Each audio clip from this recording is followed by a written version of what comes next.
Mesdames et messieurs, bonsoir et bienvenue à cette première émission de la saison 2014. Alors, permettez-moi, au nom de C Communautaire Abitibi-Ouest, au nom de Radium Multimédia et en mon nom personnel, de vous souhaiter une très belle et bonne année 2014 et également un grand merci pour votre fidélité toujours grandissante. Merci infiniment. On dit que le défi de l'UPA régional est de produire plus et mieux. Alors, pour nous expliquer ce défi et également parler de beaucoup d'autres sujets, je reçois le président de l'UPA de l'Abitibi-Témiscamingue, M. Sylvain Vachon. M. Vachon, bonsoir. Bonsoir à vous. Merci d'avoir accepté cette invitation-là, M. Ça me fait toujours plaisir d'être ici avec vous. C'est réciproque aussi, M. Vachon. Et en même temps, j'en profite pour vous souhaiter une très, très bonne et heureuse année, parce qu'il y a de gros dossiers qui s'en viennent encore à l'UPA. Oui. À l'UPA, on ne chôme pas. Jamais. Hein. Il y a toujours des choses, plus, je dirais quasiment plus importantes une que l'autre. Il y a énormément de dossiers à traiter à l'UPA. Tout à fait. Hein. L'Union des producteurs agricoles est à l'image de ses membres, c'est-à-dire travaille énormément, j'irais dire, à améliorer la situation là, des producteurs, entre autres de l'Abitibi-Témiscamingue. Monsieur Vachon, dans mon intro, je disais que le défi de l'UPA, on va parler de 2014, c'est sûr, c'est le défi régional, c'est de produire plus et mieux. Est-ce que ce défi-là est vraiment réalisable? Ben, tout à fait. Là. Écoutez, on a un grand potentiel, comme je l'ai déjà dit souvent, puis je le répète parce qu'il faut marteler le message. Le potentiel agricole d'Abitibi-Témiscamingue, le potentiel de développement de l'agriculture en Abitibi-Témiscamingue est immense par la disponibilité là, des terres et, j'irais dire, la pluralité des productions qu'on peut y faire. Fait que oui, là, c'est un enjeu qui est réalisable. Oui. Et c'est un beau défi aussi. Ah, tout à fait.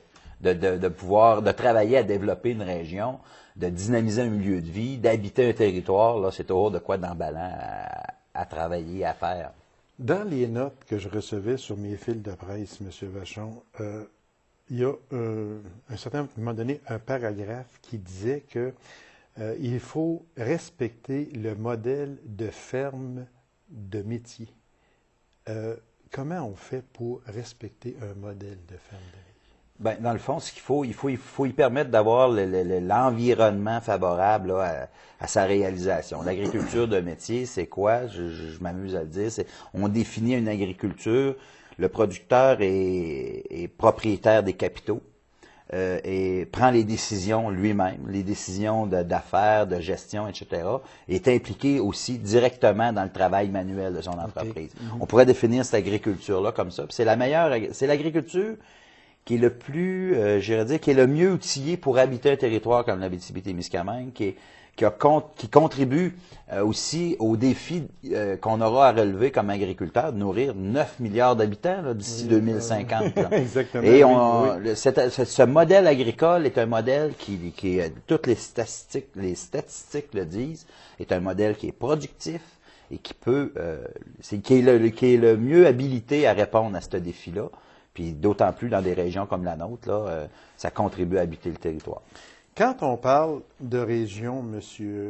Vachon, quand on parle de l'Abitibi-Témiscamingue, quelle est au Québec la région qui se rapproche le plus de la nôtre ou vice-versa? L'Abitibi-Témiscamingue se rapproche de quelle région au Québec? Est-ce que c'est l'Estrie? Est-ce que c'est la Gaspésie? Quelle région? Toutes ces réponses sont bonnes. Moi, il y a deux modèles agricoles. Il y aurait deux réalités agricoles là, qui se ressemblent un peu plus. Il y a des nuances. Là. Bon, oui. Mais toutes les régions périphériques, vous l'avez dit, l'Estrie, Bas-Saint-Laurent, Gaspésie, les îles, Saguenay-Lac-Saint-Jean, Outaouais-Laurentides, sont des régions qui sont tout le tour de la vallée du Saint-Laurent. Bon, oui, et il y a une dynamique qui est un peu différente. Et c'est pour ça, moi, que je dis que c'est pas parce que le potentiel agricole n'est pas là, c'est pas parce que il n'y a pas des possibilités immenses de développement, mais il y a un petit quelque chose qui fait que c'est plus problématique. Et moi, en tout cas, en tant que à mon poste à l'UPA, je suis aussi membre de l'exécutif provincial. Oui, exactement. Je défends énormément cet aspect-là. Et on aura à proposer des choses intéressantes là, à terme là, au gouvernement. Là. Je me garde une petite gêne encore pour l'instant. Là. Je vous le dis tout de suite. Oui. Je me garde une petite gêne là, parce qu'on est à travailler OK. tout ça, mais en temps et lieu, là, on aura des choses intéressantes là, pour les producteurs de ces périphéries-là à proposer au gouvernement pour s'assurer qu'on habite dynamiquement des territoires comme le Ça nôtre. veut dire que ces dossiers-là sont et seront en cours de route au cours de l'année 2014. Juste une petite parenthèse, M. Vachon. Est-ce que c'est notre ministre à nous, notre ministre régional, ministre de l'Agriculture, vice-premier ministre, on parle de M. François Gendron, est-ce que la coopération est belle et bonne entre l'UPA, autant UPA provincial que UPA Abitibi-Témiscamingue, avec le ministre? Ouais, moi, je vais parler en particulier pour notre paroisse. On Oui, va se parler de nous autres. Là. Mhm. En Abitibi-Témiscamingue, M. Gendron, au fil des ans, l'a toujours fait et il le fait toujours de manière remarquable et comprend bien les enjeux auxquels les producteurs font face et il y répond. On a eu le programme de drainage qui est un exemple concret. Ça faisait des années qu'on travaillait là-dessus. Et bang, nouveau gouvernement, ministre de l'Agriculture en région, comprend la dynamique et quelques mois plus tard, un programme en place. Et ça serait un secret de polichinelle de pas vous dire. Je vous admets que, écoutez, on jase avec notre ministre de l'Agriculture. Et quand je parlais de réalité territoriale, là aussi, il comprend les réalités. J'espère qu'il pourra poser des gestes structurants pour des régions comme la sienne. Là. Ah oui, exactement. On en a parlé lors de votre dernière visite ici, dans nos studios, mais on n'avait pas eu le temps d'en parler beaucoup. J'aimerais revenir sur le sujet de la souveraineté alimentaire, parce que le 16 mai 2013, le gouvernement a déposé sa première politique de souveraineté alimentaire du Québec par son ministre, M. François Gendron. Est-ce que c'est une bonne politique? Est-ce que c'est bon pour le Abitibi-Témiscamingue? Moi, je pense que toute politique structurante est bonne. La pire chose qui peut arriver, c'est de ne pas en avoir pantoute de politique. Oui, c'est sûr que oui. Au mois de mai de l'an passé, le gouvernement a déposé la politique de souveraineté alimentaire. Dans le fond, c'est des axes, des axes sur lesquels on se repose pour. On est encore à travailler. C'est de la politique, c'est une démarche qui est lente. Trop lente pour nous, agriculteurs. Nous, on est des gens de terrain, on est habitués que ça bouge vite. On veut que ça bouge vite. Mais on comprend que le gouvernement, c'est une grosse machine, puis il faut faire prendre des virages. Les orientations qui sont prises avec cette politique-là sont intéressantes. Moi, je crois qu'au printemps, là, comme je vous disais tantôt, on devrait avoir, en tout cas, nous, on va proposer des choses intéressantes. Puis ça correspond aux orientations données par la politique de souveraineté alimentaire. Moi, je pense que les indications sont bonnes. Puis encore une fois, le ministre Gendron est égal à lui-même. Puis je suis convaincu qu'il va livrer ce que ça prend pour la région, comme une région comme la nôtre. Parce qu'on dit que cette politique-là devrait être assortie de programmes stables et de budgets suffisants. Ah, ça c'est toujours la même question. Ça, c'est des mots qui sonnent... qui sonnent souvent à nos oreilles. C'est plaisant à entendre. Moi, la stabilité, il faut comprendre que c'est pas des réactions d'enfants qu'on a comme producteurs agricoles. Non. On est des entrepreneurs, on est des gens qui aiment avoir un environnement. On prend des décisions qui ont des impacts sur plusieurs années. La production agricole, des cycles lents. Hein, c'est un an, c'est long. C'est pas une usine qu'on peut, du jour au lendemain, fermer un chiffre. Puis là, on répond un peu moins au... Tu sais, on peut pas ajuster ça comme ça. C'est pour ça qu'il faut avoir des politiques. Du moins, là, les marchés sont très instables. Il faut avoir des politiques stables. Et de supporter suffisamment, de supporter plus. Ça ne veut pas dire de garrocher des millions par les fenêtres. Ce que ça veut dire, c'est d'être capable de cibler mieux avec des politiques stables, de mieux cibler chaque réalité selon le territoire où on se trouve. Et nous, on va déposer j'imagine, sous peu, on va déposer j'irais dire des demandes dans ce sens-là. Pour en revenir, une dernière question sur cette politique de souveraineté alimentaire, M. Vachon. dans un fil de presse que j'ai reçu, c'est que vous demandiez au gouvernement d'atténuer les effets et la vitesse des changements. Expliquez-nous. Bon, c'était les changements à l'ASRA. Hein, pour les personnes qui connaissent un peu mieux, c'est un programme de soutien du revenu qui a été mis à mal dans les dernières années là, par le gouvernement précédent. Nous, ce qu'on demandait, c'était d'atténuer les changements. Ça allait beaucoup trop vite pour les producteurs.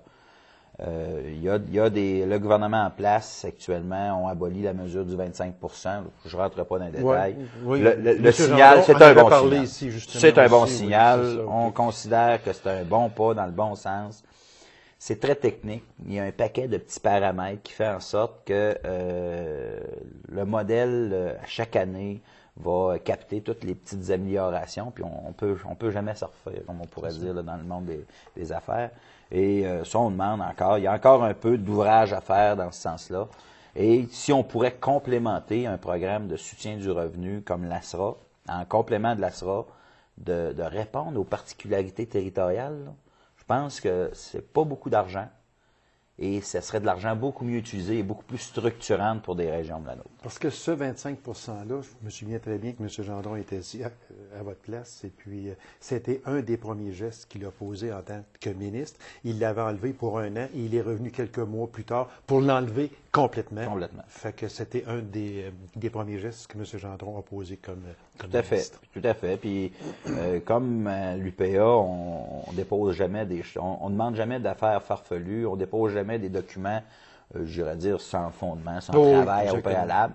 Ben, le ministre Gendron était à même de constater que ce que l'UPA avançait comme constat, c'était la vérité. Et il a posé des gestes courageux comme ministre de l'Agriculture pour répondre aux besoins des agriculteurs. Et ce que vous déposez sur la table est toujours étudié et toujours avec preuve à l'appui. Tout à fait. On a une équipe d'économistes qui travaille. Ouais, exactement.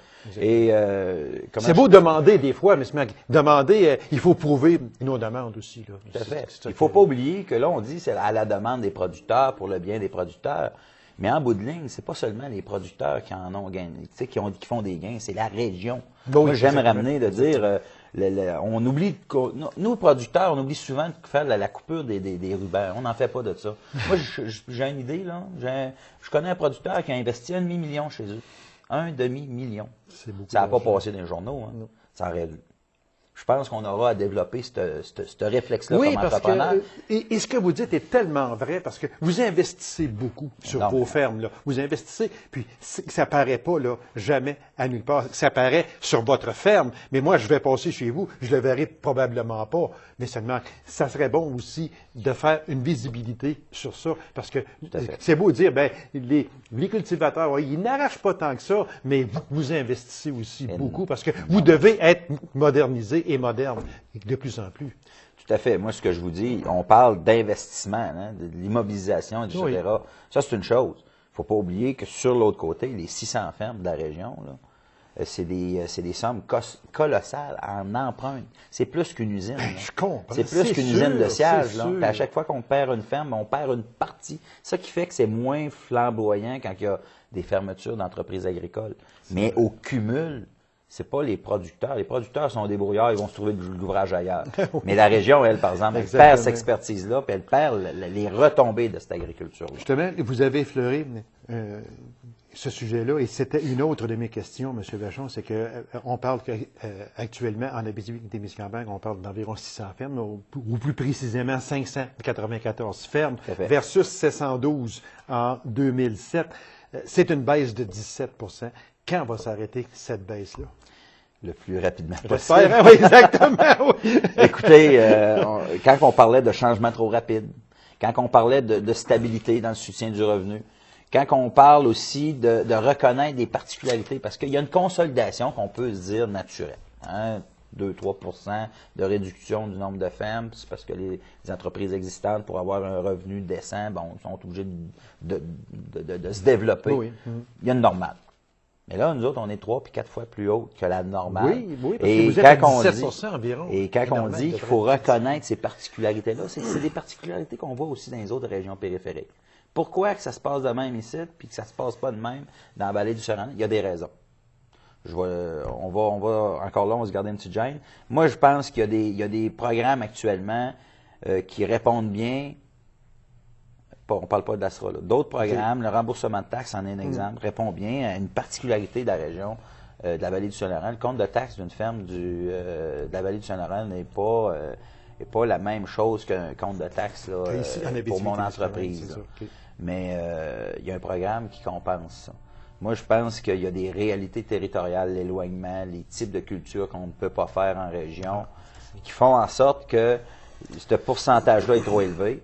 Si on pourrait avoir une enveloppe dédiée pour la périphérie, pour répondre à ce désavantage-là, on ramènerait un équilibre et on changerait rapidement ces données-là. C'est là-dessus que je travaille.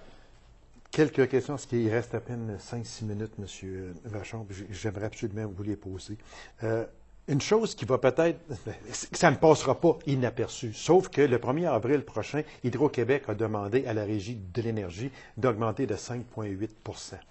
Ça représente quoi pour une ferme? Mettons une ferme comme la vôtre, 5,8 % de surplus, parce que vous êtes tout automatisé, c'est rendu que vous avez besoin d'Hydro-Québec en vous levant le matin jusqu'au coucher de soir. Comme tout le monde. Comme tout le monde, mais il me semble que sur une ferme, c'est encore beaucoup plus précieux, si on peut dire. Sauf que, pour vous, ça représente quoi, ce fameux 5,8 %-là? C'est aussi variable que le nombre d'entreprises. Les productions laitières vont être plus touchées par ça. Okay. 5 % ça te coûte 100 pièces d'électricité, c'est 5 pièces d'augmentation. Oui. Bon. Mais si ça te coûte 30 000, là, on vient d'aller avec un bon chiffre. Voilà. C'est ça la réalité. Plus on a une production importante, la production, comme je vous disais, la production laitière est beaucoup plus demandante d'électricité. Bon, l'impact de 5,8 % là, pour ces entreprises-là va être beaucoup plus important. Les productions en serre. On en a des producteurs en serre oui, c'est sûr, qui ont à avoir pour être, tu sais, l'hiver, là, ils ont besoin d'améliorer leur éclairage pour amener les fleurs à bon terme là, pour la bonne date là, au mois de juin. Ces gens-là, la facture va être immense. Là. Le chauffage, là, c'est tout dépendant du type de chauffage qu'ils utilisent. Oui, parce que quand on arrive. C'est tout là que ça se joue. Là. Quand on arrive, des fois, là, Hydro-Québec nous a dit, bon, ben, gars, c'est juste 1,3 %, c'est 1,6 % mais depuis 10 ans, on est passé à plus de 20 %. Là. Fait que si vous dites, comme tantôt, si ça vous coûte 30 000 si on prend 20 % de plus, on est rendu à 6 000 pièces de plus par année. Oui, on se rapproche du choc tarifaire là, à 5,8 % Environ. Environ ça, oui. Exactement. Les terres en région qui sont détenues, on dit, à 90 % par des propriétaires locaux et 4 % par des gens de l'extérieur.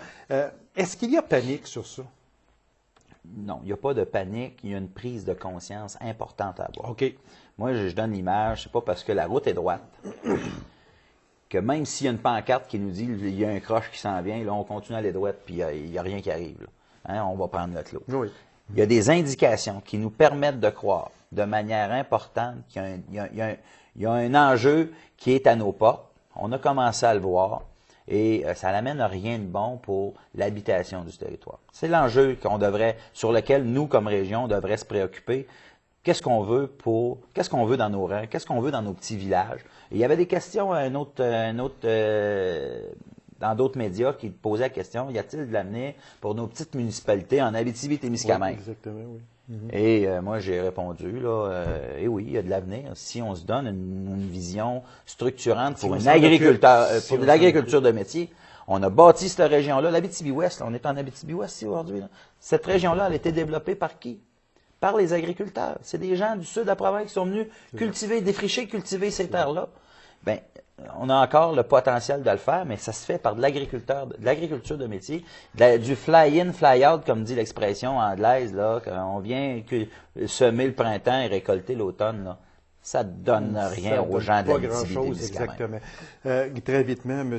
Vachon, est-ce que je veux me garder quelques minutes pour l'accord du libre-échange aussi? Mais l'achat des terres par des coopératives, est-ce que ce serait une chose possible? Est-ce que ce serait une solution? Moi, je pense que, comme je l'ai dit, je défends l'agriculture de métier, je ne changerai pas de...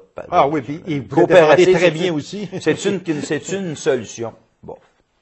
Moi, j'ai plus tendance à dire qu'il faut que le producteur soit propriétaire de son actif, qui est le fonds de terre. Moi, j'aime mieux parler de SADAC, d'outils qui pourraient avoir, avec des outils de préemption, qui pourraient permettre à des agriculteurs de métier, de la relève de s'établir C'est l'outil qu'on préconise, puis moi, je continue à croire que c'est la meilleure outil possible. Exactement. Il reste à peine 2 minutes, M. Vachon. L'accord du libre-échange Canada-Union européenne pour les fromages fins, entre autres. On parle du lait de chèvre, que ça vous inquiète? Bon. Il y a le lait de chèvre. Là, la Fédération des producteurs de lait mène la bataille qui a amené pour faire la démonstration que c'est important comme problématique. C'est 4 de la production nationale qui va être concentrée dans un type de fromage, qui est le fromage de spécialité, le fromage le plus payant. C'est important pour eux. Mais le fromage de spécialité, là, le lait de chèvre qu'on produit en région va entièrement pour ce type de fromage-là. On comprend que l'ampleur du défi pour une production émergente en Abitibi-Témiscamingue, un peu plus au Témiscamingue, mais c'est une production qui est émergente, puis ces gens-là se font rentrer dedans par un gouvernement insensible à la réalité des régions, et ils se font rentrer dedans, puis ils ne seront pas capables de... En tout cas, j'espère qu'ils vont être capables, mais c'est très préoccupant pour ce type de production-là. Puis nous, à l'UPA, là, on les oublie pas, ces producteurs-là, puis on va être le chien de garde pour ces gars-là. Vraiment aussi, c'est très, très important, parce qu'il reste un fait quand même, on parle de cet accord-là du libre-échange, mais qu'on ne verra pas le bout de ça, pas avant au moins peut-être 2 ans. Ça prend 21 signatures sur le papier aussi. Fait que c'est Au dernier congrès, on sonne l'alarme quand même. Là. Au dernier congrès, on avait le congrès de l'UPA qu'on a eu en décembre dernier. Le ministre Bernier nous dit d'ici 2 ans, l'entente va être signée. Et vous ferez la preuve qu'il y a des conséquences. Ça veut dire qu'il ne crée pas qu'il va y avoir des conséquences pour les producteurs. Monsieur Vachon, merci infiniment. Puis on va se revoir encore à plusieurs occasions parce qu'il y a tellement de beaux et de bons dossiers en agriculture, puis vous les dirigez d'une main ferme et d'une main de maître. Bien, merci beaucoup. Puis moi de même, ça va me faire plaisir de venir vous rencontrer. Merci beaucoup, Monsieur Vachon. Alors, courte pause, mesdames et messieurs, on vous revient immédiatement après. Restez avec nous.